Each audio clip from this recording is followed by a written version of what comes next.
और बड़ी खबर आ रही है इस वक्त जम्मू में हुए ड्रोन हमले से जुड़ी। भारत ने यूएन में ड्रोन का मामला उठाया।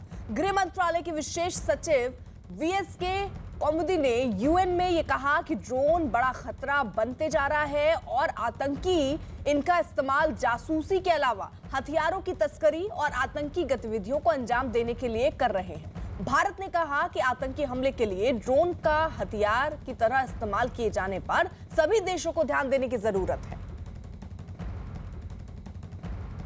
शैलेंद्र वांगू हमारे साथ हमारे सहयोगी इस वक्त जुड़ चुके हैं। यानी ये चिंता जो भारत के सामने दिख रही है शैलेंद्र, वो यूएन में भी उठाया गया कि ये ड्रोन का जो खतरा है ये बढ़ रहा है और उससे इस पर ध्यान देने की जरूरत है।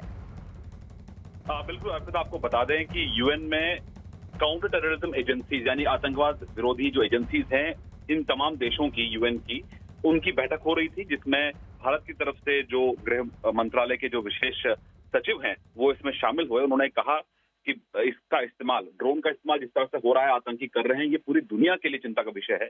आपको याद दिला दें अर्पिता कि ये सिर्फ भारत में तो ये पहली बार हुआ है। हालांकि हम देखते आ रहे हैं कि तालिबान अफगानिस्तान में और कई अन्य मुल्कों में जहां पे आतंकी हैं वो इसका इस्तेमाल करते हैं आतंकी घटनाओं को अंजाम देने के लिए। लेकिन भारत के लिए ये बिल्कुल नया है, तो जाहिर तौर पर भारत के लिए अब चिंता बढ़ गई है। तो इसीलिए इस मुद्दे को यूएन में उठाया गया है, संयुक्त राष्ट्र में उठाया गया है और ये कहा गया है कि जिस तरह से इसका इस्तेमाल न सिर्फ हथियारों की तस्करी बल्कि इंटेलिजेंस गैदरिंग के लिए और टारगेट पर हमले के लिए किया जा रहा है, ये सभी देशों के लिए चिंता का विषय है। और ऐसे में सभी देशों को एकजुट होना होगा और इस पर ध्यान देना होगा कि किस तरह से आतंकी जो है उस हमले को अंजाम देने के लिए ड्रोन को हथियार के तरह इस्तेमाल कर रहे हैं। जी, बहुत बहुत शुक्रिया शैलेंद्र। फिलहाल एक छोटे से ब्रेक के लिए रुक रहे हैं। आप बने रहिए न्यूज़ 18 इंडिया के साथ।